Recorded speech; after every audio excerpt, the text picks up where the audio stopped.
Muito boa noite, nós estamos iniciando o Jornal Palmeira News e hoje é quarta-feira, dia 26 de maio, o ano é 2021 na Palmeira. Vamos à previsão do tempo para o dia de hoje. A temperatura nesse momento está na casa dos 22 graus. Não existe probabilidade de chuva para o dia de hoje. Os ventos estão a 1 km por hora e a umidade relativa do ar está em 52%. Em razão do aumento do contágio da Covid-19 no Paraná e da maior taxa de transmissão do país, o governo do estado publicou na terça-feira, dia 25, ontem, portanto, o decreto 7.716/2021, que amplia ainda mais as medidas restritivas para o enfrentamento da pandemia Covid-19. As novas regras começam a vigorar às 5 horas da próxima sexta-feira, dia 28, e valem até às 5 horas do dia 11 de junho, podendo ser prorrogadas. Medidas mais restritivas, mais rígidas, adotadas pelos municípios, terão apoio da administração estadual. O texto anterior e ainda em vigor venceria dia 31 de maio. Também haverá reforço operacional das forças de segurança em apoio às vigilâncias municipais da saúde para coibir festas clandestinas, aglomerações e eventos. Por orientação do governador Carlos Massa Ratinho Júnior, a Secretaria de Estado de Segurança Pública efetivará o cumprimento integral do decreto e das normas municipais. As medidas prevêem restrição da circulação de pessoas e da venda e consumo de bebidas alcoólicas em espaços de uso público ou coletivo depois das 20 horas. O toque de recolher e a lei seca atual vigoram das 22 às 5 horas do dia seguinte. Comércio e atividades não essenciais seguem proibidas de funcionar aos domingos. Isso se aplica a restaurantes, shopping centers e academia. Nos outros dias da semana, o comércio de rua, galerias, centros comerciais e estabelecimentos de prestação de serviços não essenciais em municípios com mais de 50 mil habitantes poderão abrir ao público das 9 às 18 horas com 50% de ocupação. O texto anterior era das 10 às 22. Aos domingos e fora desses horários, durante a semana, será permitido o atendimento na modalidade delivery. Os shoppings, que até então podiam funcionar das 11 às 22, devem abrir até às 20 horas, com 50% da ocupação. Os supermercados, que não tinham limite de horário, poderão atender das 8 às 20, com 50% de ocupação, com permissão de funcionar em 24 horas, somente para entregas. As academias poderão funcionar das 6 às 20, com até 30% de ocupação. Horário de funcionamento de restaurantes, bares e lanchonetes será das 10 às 20, com 50% do público, podendo atender 24 horas na modalidade de entrega. Fica vedado o consumo no local nos domingos, mas com o delivery permitido. Os museus também poderão abrir das 10 às 20, na limitação de 50% do público.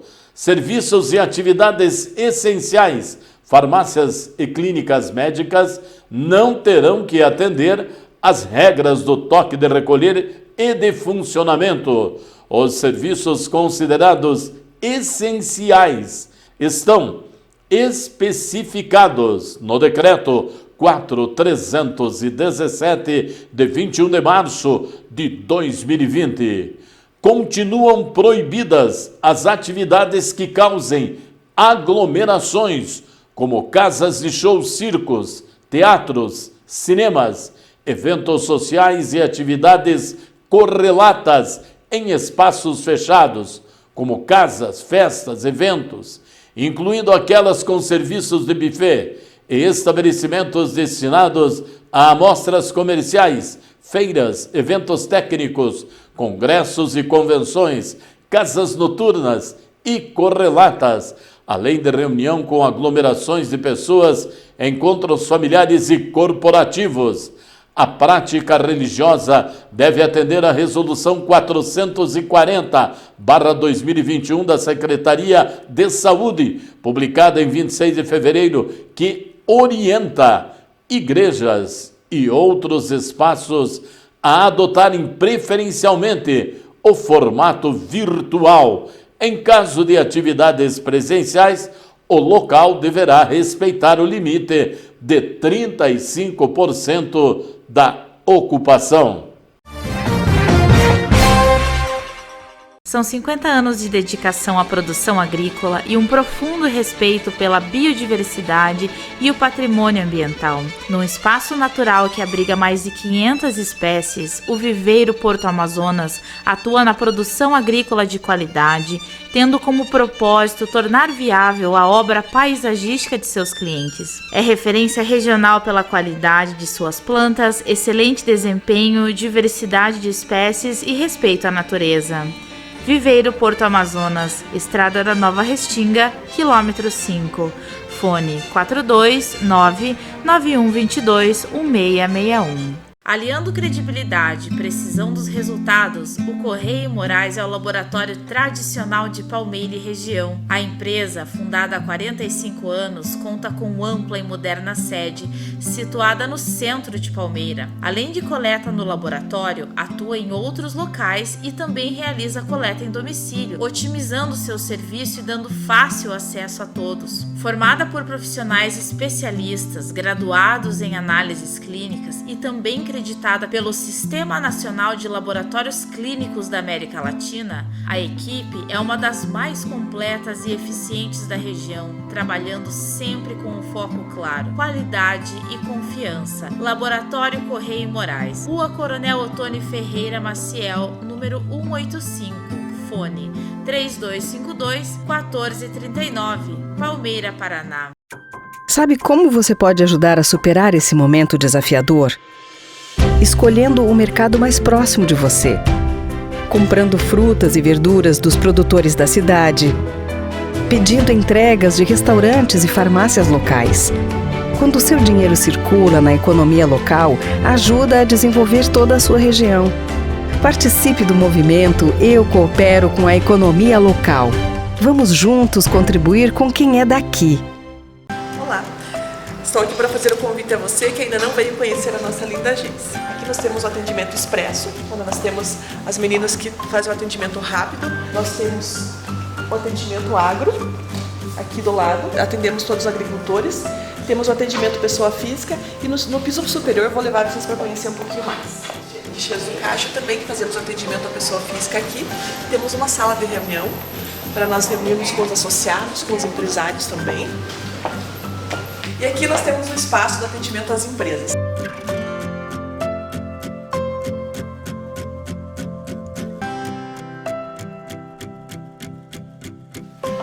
Temos um espaço especial para fazermos reuniões e treinamentos. Vem tomar um café conosco e conhecer um pouquinho mais do que o Sicredi tem a oferecer, a nossa lista de produtos e serviços e conhecer um pouquinho mais o que é ser cooperativa. E atenção para as ofertas da nossa Boutique de Carnes, aqui do nosso açougue do Palmeira Supermercados. Meio da asa, R$ 18,90. Paleta suína com pele, R$ 11,90. Pernil suíno com pele, R$ 13,90. Coxinha da asa, R$ 12,90. Bacon frigodástico sem pele, R$ 23,90. Vamos ao repeteco. O frio está aí, nada melhor do que saborear deliciosos pratos feitos com carnes aqui da Boutique de Carnes do Palmeiras Supermercados. Em nosso açougue, meio da asa, R$18,90. Paleta suína com pele, R$11,90. Pernil suíno com pele, R$13,90. Coxinha da asa, R$12,90. Bacon frigodasco sem pele, R$23,90. É aqui, Palmeiras Supermercados, o maior, o melhor de nossa cidade. Conceição 960. Já imaginou o que você pode fazer com uma internet fibra ótica de 1 GB de velocidade na sua casa?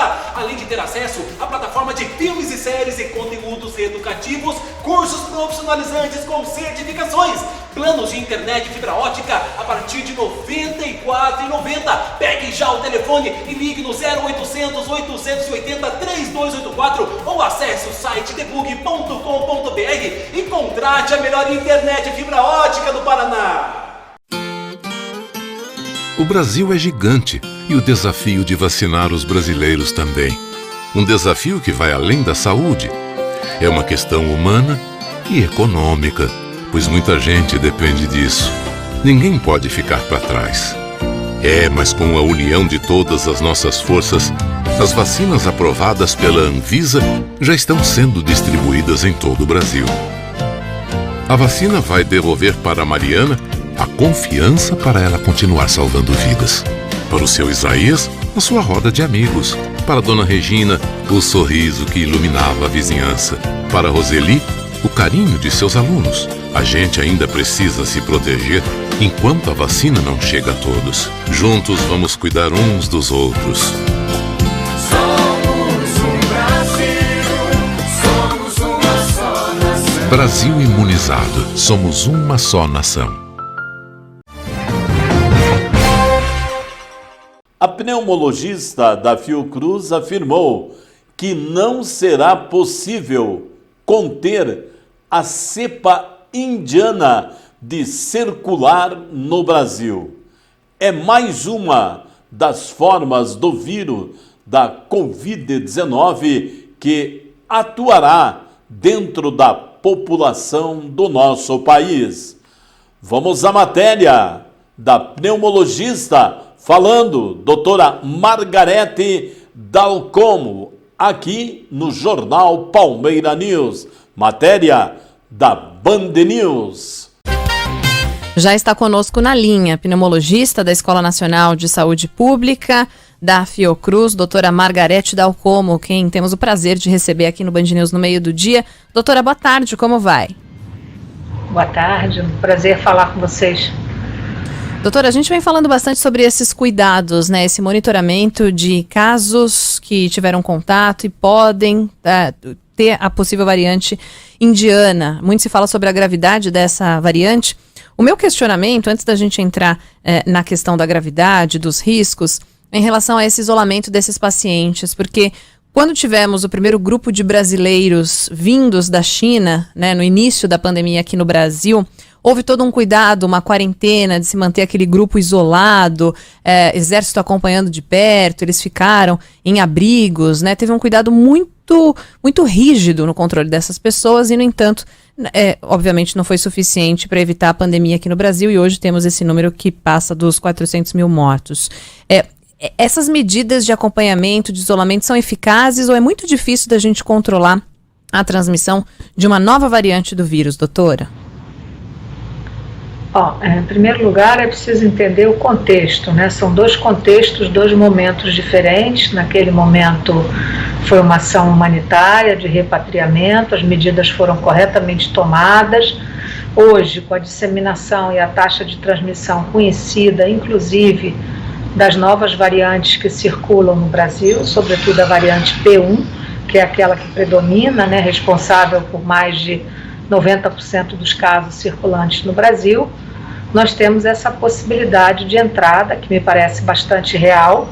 Eu creio que sim, que a variante indiana, infelizmente, terá entrado no Brasil, dado ao fato de que as medidas hoje recomendadas, né, tanto pelo estado do Maranhão, quanto pelos demais estados, quanto pela busca e o controle epidemiológico, estão corretas, mas talvez elas estejam tardias em relação àquilo que que nós anunciávamos, considerando que não houve fechamento de voos, não houve controle de fronteiras terrestres no Brasil, e nós sabemos que na Argentina há casos já detectados há vários dias, de modo que o isolamento desses casos terá que haver, claro, esses casos todos, uma vez diagnosticados ou suspeitos, serão considerados pacientes de risco, né, já que é uma variante de preocupação, como nós chamamos, né, a variante indiana, ela entra naquela lista das 3 atualmente conhecidas, né, a brasileira, a do Reino Unido e a sul-africana, e a indiana é a 4ª nessa lista das chamadas variantes de preocupação. E as medidas de isolamento terão que ser feitas para esses pacientes, pelo menos durante 14 dias. Doutora Margarete, é um prazer novamente conversar com a senhora. Antes de perguntar à senhora, quem está nos acompanhando pelo YouTube vai perceber que a doutora Margarete está usando máscara. A gente está com máscara aqui, ó, quem está no YouTube, a gente está com a máscara, a gente só retirou a máscara por conta do entendimento no microfone, porque estamos separados pela distância, aqui aproximadamente 2 metros, entre nós dois no estúdio e também por um vidro, o que auxilia também na segurança. Na última vez que conversamos, a gente falou sobre as medidas necessárias que o Brasil precisava tomar para tentar evitar que chegássemos a 500 mil mortos, um número que parece ser inevitável. Eu gostaria de uma avaliação da senhora especificamente sobre esse caso suspeito de variante indiana no estado do Rio de Janeiro. Um paciente que desembarcou em Guarulhos, fez o teste RT-PCR, não aguardou o resultado, pegou um voo para o Rio de Janeiro e depois pegou um carro particular. Antes, ainda dormiu em um hotel. O estado de São Paulo está tentando fazer, a partir de hoje, uma espécie de triagem para quem chega, especialmente do estado do Maranhão, com uma testagem em massa. Qual a efetividade de movimentos como esse, se a pessoa também não tem a consciência, doutora Margarete? Se, por exemplo, eu vou perder o meu voo, não tem como esperar ou algo do tipo. Quais os riscos que isso pode implicar também e qual o papel do Estado nesse momento? Bom, em primeiro lugar, obrigada pela pergunta. Eu tenho que explicar por que eu estou de máscara, porque eu estou no ambiente do ambulatório, na minha sala, no ambulatório onde eu trabalho, na Fiocruz, de modo que tem muita circulação de pessoas, não é uma área que tenha pacientes, mas a nossa norma de biossegurança é que todos fiquemos e trabalhemos de máscara aqui. Então, essa é a explicação pela qual eu estou dando entrevista de máscara. A segunda questão, sem dúvida nenhuma, é uma grande preocupação. Esse caso do Rio de Janeiro, do estado do Rio de Janeiro, nós ainda não temos muita informação, nem análise genômica desse caso, mas sem dúvida nenhuma caberá um rastreio, né? Eu sempre falei nisso, né? Quer dizer, o modelo ideal de controle epidêmico é rastrear o caso para trás, né? E não para frente, né? Para frente é isolar, impedir que transmita para outras pessoas, mas o rastreio retrospectivo ele é fundamental, ele é estratégico, saber quem teve contato com essa pessoa, quem viajou no avião com ele, rastrear. E aí a essa altura do campeonato, passado esse período, não há dúvida de que se tiver que haver transmissão que nós chamamos sustentada, que é aquela que nós não conseguimos mais, né? Quer dizer, ela se dá na comunidade e não se consegue mais chegar ao caso índice, né? Nesse caso, essa pessoa deve ter tido contato com muita gente. Imagina, passageiro do avião, aeroportos, sanitários, hotel onde ele dormiu, avião que ele pegou para o Rio de Janeiro, carro que transportou para Campos dos Goytacazes. Então, assim, é muita gente que terá que ser rastreada. Mas o rastreio para trás, né, os epidemiologistas definem isso como um modelo chamado estocástico de controle, né? Você olha para trás e vê com quem a pessoa teve contato nos últimos 7 dias. E aí rastreia todo mundo, testa todo mundo para verificar se alguém está positivo e se eventualmente é portador da variante indiana. Doutora, toda vez que surge uma nova variante, surgem as seguintes dúvidas também. Essas novas variantes, no caso a indiana, ela tem um poder de transmissibilidade maior, ela é facilmente mais transmissível, mas já há informações se ela apresenta sintomas mais severos também, ou índice de mortalidade mais elevados, já há informações em relação a esse sentido, e também em relação às vacinas disponíveis, se demonstrariam eficazes contra essa variante, ou ainda é cedo para fazer esse tipo de afirmação, doutora? Bom, em primeiro lugar, que ela é mais transmissível, sim, nós já podemos responder, dado a taxa de transmissibilidade que se observa na Índia, né? Ela é mais transmissível na comunidade, tudo indica que sim. Se ela é mais letal, ou seja, se ela causa casos mais graves e concorre com uma mortalidade maior, nós ainda não sabemos dizer. Nós precisamos de uma análise genômica e de estudos epidemiológicos melhor controlados prospectivamente, para daqui a algumas semanas nós podermos responder a essa pergunta. E a outra coisa que você perguntou foi sobre a proteção vacinal. Sim, até o momento, as vacinas que nós temos disponíveis revelam algum grau de proteção que pode ser menor, né? Lembrando que cada variante que surge, há sempre uma possibilidade de que as vacinas, ainda que protejam, passem a proteger menos. Isso é possível. No entanto, até o momento, até o dia de hoje, nós sabemos que as vacinas que estão em uso, inclusive no Brasil, são capazes de proteger contra todas as variantes, essas variantes de preocupação às quais eu me referi, circulantes hoje. Então, sim, a resposta é sim. Agora, quanto à letalidade, essa resposta nós ainda não a temos de maneira precisa e segura. Doutora, o governo do Rio de Janeiro diz que pode levar até 15 dias para fazer o sequenciamento genético. Esse prazo é assim demorado mesmo? Olha, o prazo pode ser mais curto, depende da pressão de demanda que há. Né? Há um processo todo sendo implementado em todo o Brasil, em diversas velocidades diferentes, né? Sistema de implementação diferente, que é a chamada vigilância genômica. É claro que nós precisamos investir na vigilância genômica, ainda ela é pequena proporcionalmente no Brasil em relação ao número de casos, né? Então nós precisamos de estudos genômicos, isso é caro, isso tem um custo naturalmente, né? Tem que ter investimento nisso muito importante, lembrando a diferença do Brasil em relação ao Reino Unido, né? O Brasil tem ainda uma taxa de sequenciamento genético muito pequena em relação a países como o Reino Unido, que já sequenciam praticamente mais de 10% de todos os casos, nós ainda sequenciamos pouco. Então, é claro que essas informações, elas são muito ainda, digamos, diferentes de um estado para o outro, e precisará gerar uma conduta de vigilância, né, como nós chamamos, não só vigilância epidemiológica, como vigilância genômica mesmo, estabelecida como uma ação de saúde pública regular daqui para frente, coisa que nós já poderíamos estar fazendo num número maior de casos há mais tempo, mas isso é uma decisão que exige decisão política, do ponto de vista do controle central, né, e uma decisão baseada nos investimentos necessários para isso, porque isso não é uma coisa tão barata, é caro, na verdade.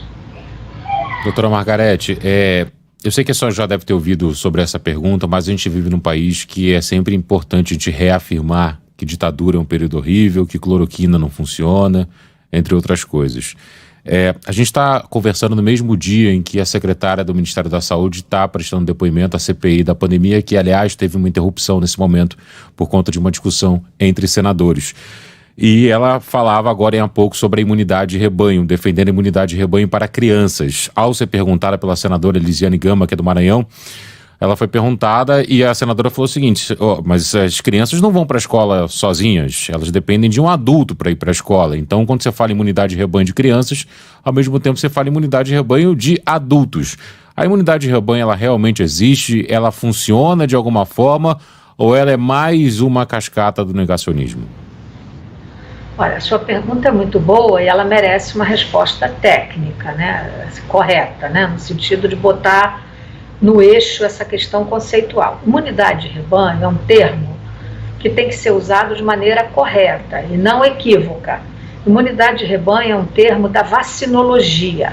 Nós só usamos esse termo quando nós estamos falando de uma taxa expressiva de uma determinada comunidade coberta por uma determinada vacina. Então, no Brasil, nós poderíamos falar que teremos imunidade de rebanho quando nós tivermos 70% da população brasileira, por exemplo, vacinada, com 2 doses das vacinas que são de 2 doses, ou uma, se fosse o caso, que nós não temos aqui. Então, esse termo precisa ser entendido. Quando nós falamos em imunidade causada pela doença, isso já ficou sobejamente demonstrado que está errado. Não adianta apostar em imunidade conferida pela doença. E está aí, o Brasil tem o exemplo mais pedagógico e triste para mostrar que isso é verdadeiro, que é o estado do Amazonas. Olha o que aconteceu em Manaus. Manaus teve o primeiro pico epidêmico em abril do ano passado. Todo mundo ficou doente, foi aquela mortalidade, aquilo tudo. 6 meses depois, 7, chegou a segunda onda, de maneira pior ainda, mais grave. Muita reinfecção causada pela variante P1.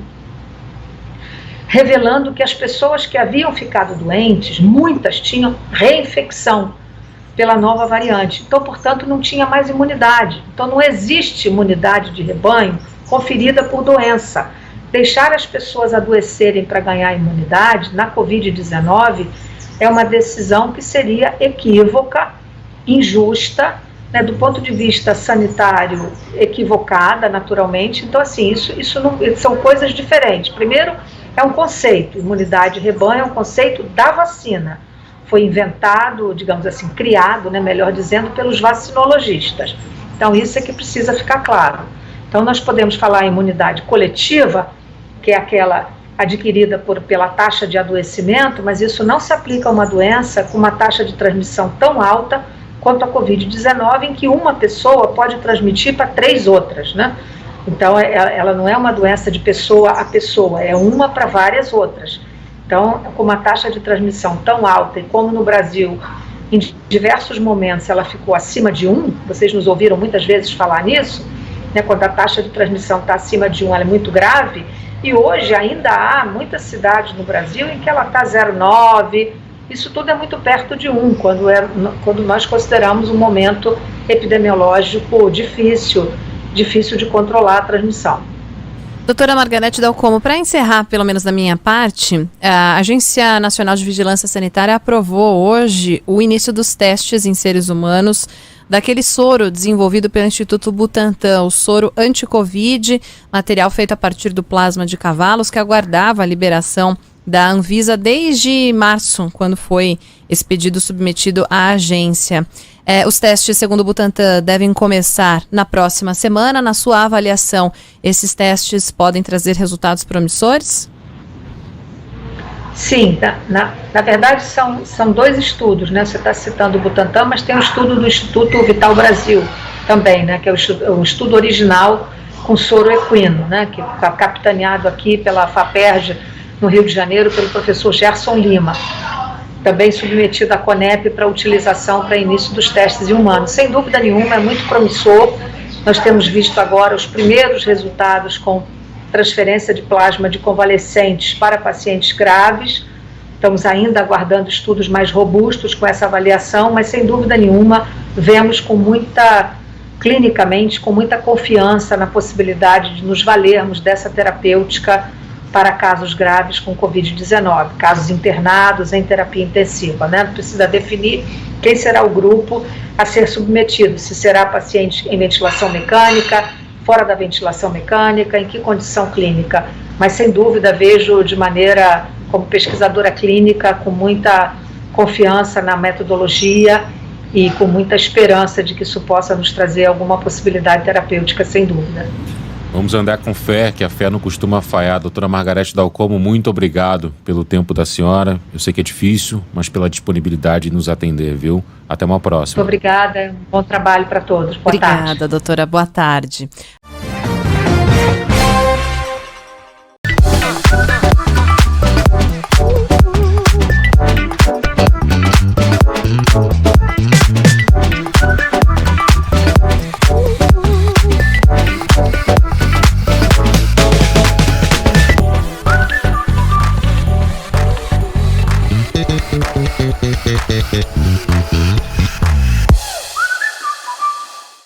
Conheça o Sicredi Conecta, o aplicativo que junta pessoas para crescer. Quer ver? O aplicativo dá a chance de você vender ou comprar produtos localmente. Assim você fortalece o comércio local e ajuda no desenvolvimento da sua região. Uma vitrine de produtos e serviços para você fomentar ainda mais os seus negócios. Procurando uma oportunidade para o seu negócio? É só anunciar no aplicativo. Procurando produtos na sua região? Fique de olho nas ofertas e faça o melhor negócio. Baixe o Sicredi Conecta.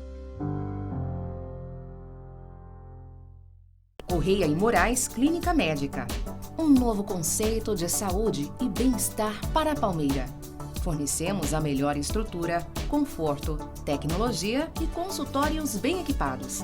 Para bem atender nossos pacientes, contamos com as seguintes especialidades: clínico geral, fisioterapia, neurologia, ginecologia obstetrícia, pediatria, ortopedia, traumatologia, oftalmologia e urologia. Na área de cardiologia, o atendimento é feito pelo Dr. Jorge Luiz Fiani Bacila e a ultrassonografia morfológica feita pela doutora Ieda Caiuti. O diferencial da Correia e Moraes Clínica Médica está nas pessoas, em todos os campos de trabalho, colocando sempre a excelência do atendimento em primeiro lugar. Rua Coronel Otoni Ferreira Maciel, número 201. Fone 3252-6093, Palmeira, Paraná. Silos do tamanho da sua safra. A Garmater tem os silos certos para conservar a sua safra, seja ela do tamanho que for. Trabalha com beneficiamento. Tem silos de altíssima qualidade para você, amigo. Venha para a Garmater. PR 151, quilômetro 386. Fones 42 999539444. 42 99800 8668. Fale com o Jean e agende a sua visita.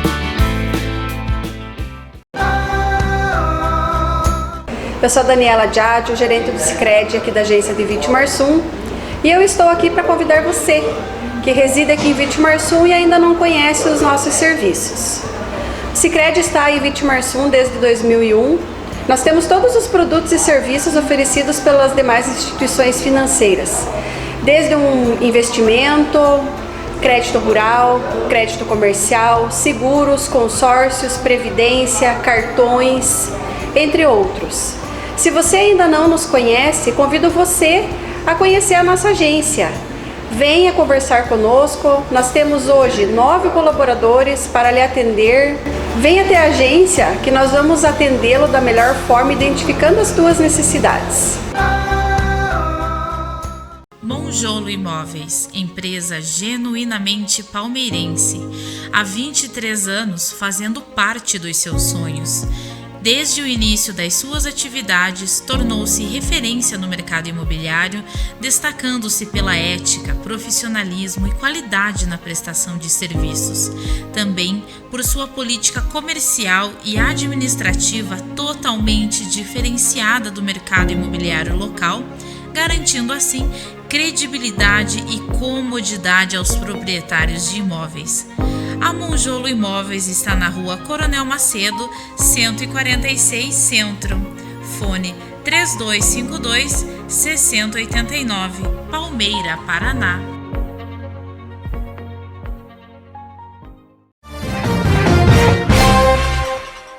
Da TV Paraná conversa com Paulo Henrique Taufer, ele que é palmeirense e coordena parte da história de Palmeira que está guardada no nosso Museu Histórico, Museu Astrogildo de Freitas. Vamos à matéria da TV Paraná. O casarão de 1850 ocupa um lugar privilegiado às margens do rio que corta a cidade. O solar foi erguido pelo conselheiro Jesuíno Marcondes de Oliveira e Sá, um importante político do período imperial. É um patrimônio histórico edificado do estado do Paraná, então temos inclusive uma sala que está praticamente toda preservada, muito próxima da original, onde não há energia elétrica, o forro, o assoalho, as paredes são todas originais. Com a proclamação da República, Jesuíno reuniu as economias e a família e se mudou para a Suíça. Na década de 1950, o imóvel foi doado à prefeitura e 20 anos depois se tornou sede do Museu Histórico de Palmeira. Aqui estão guardadas as memórias da cidade, desde os achados arqueológicos das tribos Caigangue, a participação em conflitos armados, como a Revolução Federalista e a Segunda Guerra Mundial. Com a reforma, 2 andares subterrâneos que pertencem à planta original têm agora itens em exibição. A memória das bandas e clubes com as tradicionais festas de carnaval, as carroças e carros de boi que circulavam pelas ruas, além de utensílios que representam os trabalhadores do município. São mais de 400 peças no nosso acervo, em exposição são mais de 200, e vai desde acervo arqueológico, então, para contar um pouco da história dos indígenas caingangues, que são os primeiros moradores dessa terra. Também passamos pela história militar, então temos um acervo bem grande sobre a Segunda Guerra Mundial, sobre os pracinhas, já que Palmeira enviou 43 soldados para a Segunda Guerra Mundial para lutarem na Itália. Temos acervo sobre tropeirismo, sobre escravidão, sobre a história da igreja matriz da cidade, que é um centro extremamente importante de origem do município. Um dos lugares mais impactantes do museu fica aqui no subsolo. É a senzala, que abrigava dezenas de escravos em condições insalubres. Documentos em exposição comprovam a passagem da princesa Isabel pela cidade. Durante um jantar em 1884, os donos do imóvel ofereceram 52 cartas de alforria para parte do contingente de escravos, uma espécie de presente para a visita real. Ela também passou por essa casa, houve todo um jantar, toda uma recepção para ela. E o motivo dela ter passado por aqui é exatamente porque Palmeira, e como toda a região, contava com uma população enorme de escravos, de pessoas escravizadas. Então você tinha quase 1/3 da população de Palmeira no período eram de pessoas escravizadas. Então Palmeira era um centro importante nessa luta, nesse combate, né, à escravidão na campanha abolicionista. Em função da pandemia, algumas rotinas e regras de visitação foram alteradas, como o limite máximo de 5 pessoas no local. As excursões estão limitadas a no máximo 5 pessoas por visitação. Mais do que isso nós não podemos, nós não estamos aceitando. Todo mundo obviamente precisa estar usando máscara. Nós aqui no museu fornecemos álcool em gel e enfim outras medidas sanitárias importantes. A rotina de limpeza também está bastante diferente, muito mais intensa. Então 2 vezes ao dia nós fazemos a limpeza dos corrimões, das maçanetas, da parte administrativa, para que não haja nenhum tipo de risco de contaminação para os próprios funcionários do museu. E também mantemos o ambiente bastante arejado, todas as janelas abertas, para que não haja nenhum tipo realmente de aglomeração e contaminação dentro do museu. A secretária de Saúde de Curitiba, Márcia Usulaki, afirmou na segunda-feira que passou que os índices de avaliação apontam que a cidade deve retornar à bandeira vermelha de restrições mais rígidas à Covid-19. A capital está em bandeira laranja de nível médio diante da pandemia. Decreto vigente publicado na terça-feira 18 tem como validade até quarta-feira, dia 26, quando deve ser anunciada uma nova decisão. Tudo aponta. A gente tem uma reunião, mas, com o dado até hoje que me mostram, nós estamos ali. Nós tentávamos, com esse esforço, segurar um pouco. A gente está sim para o vermelho. É uma viradinha. Não vejo saída. Não estou vendo muita perspectiva, disse a secretária Márcia. A bandeira laranja está em vigor na capital desde o dia 5 de abril. Antes disso, a cidade passou por 3 semanas na bandeira vermelha, com restrições mais rígidas de circulação e funcionamento de estabelecimentos. No decreto da semana anterior, o município aumentou em 1 hora o toque de recolher e fechou serviços não essenciais aos finais de semana, como shopping centers, mercados e academias. Com a medida, segundo a secretária, a prefeitura pretendia evitar a circulação de pessoas para assim diminuir a alta transmissão do vírus, mas também buscava reduzir o número de pessoas hospitalizadas por traumas de acidentes que também demandavam vagas e leitos. Na última sexta-feira, dia 21, diante do decreto que determinou que mercados, supermercados e hipermercados só podem atender aos sábados e domingo na modalidade de delivery até às 21 horas, a Associação Paranaense de Supermercado conseguiu a autorização judicial para o funcionamento presencial no sábado, das 7 até as 22 horas. A audiência de prestação de contas do Governo do Estado aconteceu nesta terça-feira na Assembleia Legislativa. O relatório do desempenho do Executivo apresentado foi referente ao primeiro quadrimestre de 2021, ou seja, de janeiro a abril desse ano. Audiência em que o secretário de Estado da Fazenda, René Garcia Júnior, expõe dados do governo relativos ao cumprimento de metas fiscais e será realizada de forma híbrida, com a presença dos deputados em plenário e também de modo remoto. A divulgação dos dados em sessão pública da Fazenda cumpre o que está disposto no artigo 9º do parágrafo 4º da Lei Complementar Federal número 101/2000, Lei de Responsabilidade Fiscal. Quem roda pelas estradas do Brasil sabe o quanto é fundamental contar com uma ajuda rápida e eficiente em qualquer lugar, em qualquer hora, principalmente se a ajuda for realizada por técnicos especializados e treinados. Por isso, pensando no bem-estar de seus clientes, a Claumec hoje está em novo endereço e conta com uma nova estrutura, ampla e moderna, e também a maior diversidade de serviços para garantir a satisfação de nossos clientes. Agora em novo endereço. Distrito Industrial, atrás do Girassol. Fone 3252-3464. Claumec, fazendo o melhor serviço de mecânica pesada em Palmeira e região. Cuidar daqueles que cuidam das nossas empresas. Essa é a missão do Correia e Morais Medicina do Trabalho. Um espaço com excelente infraestrutura, profissionais experientes, atendimento humanizado e comodidade para as empresas. Uma clínica completa, preparada para aplicar as normas regulamentadoras do Ministério do Trabalho, exames de saúde ocupacional, admissionais e demissionais, todos os dias da semana, das 7 às 17 horas. Tudo o que sua empresa precisa está no Correia e Morais Medicina do Trabalho. Rua Coronel Otônio Ferreira Maciel, número 136, Centro. Fone 3252-2691. Palmeira, Paraná. A mais completa rede de farmácia da cidade é a Hiperfarma Palmeira. 3 unidades localizadas no centro de Palmeira. A Hiperfarma tem profissionais qualificados, graduados na área e com anos de experiência no ramo, garantindo assim a qualidade e segurança para seus clientes.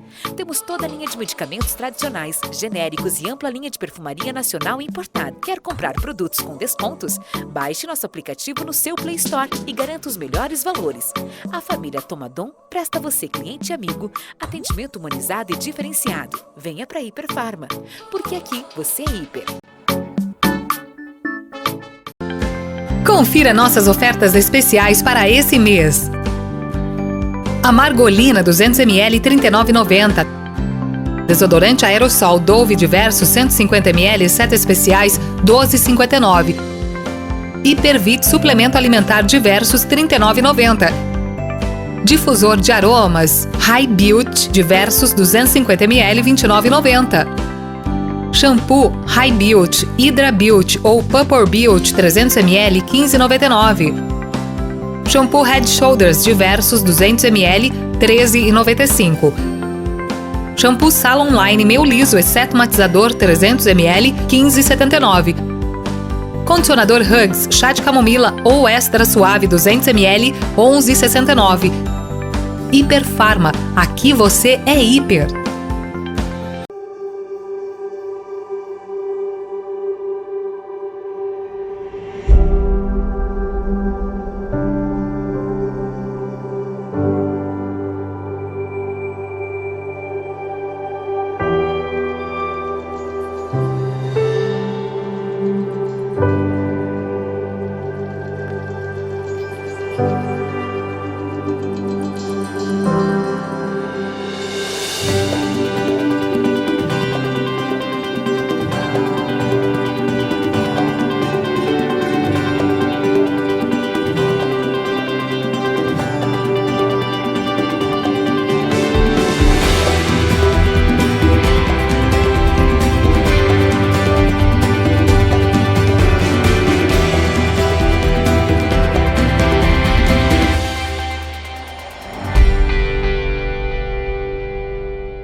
Para combater a Covid-19, a orientação agora é não esperar. Quanto mais cedo começar o tratamento, maiores as chances de recuperação. Fique atento. Ao perceber sintomas da Covid-19, procure uma unidade de saúde. E lembre-se, lave sempre as mãos com água e sabão ou utilize álcool em gel. E ao sair de casa, use máscara. Sintomas da Covid-19? Não espere. Procure um médico. Ministério da Saúde. Governo Federal.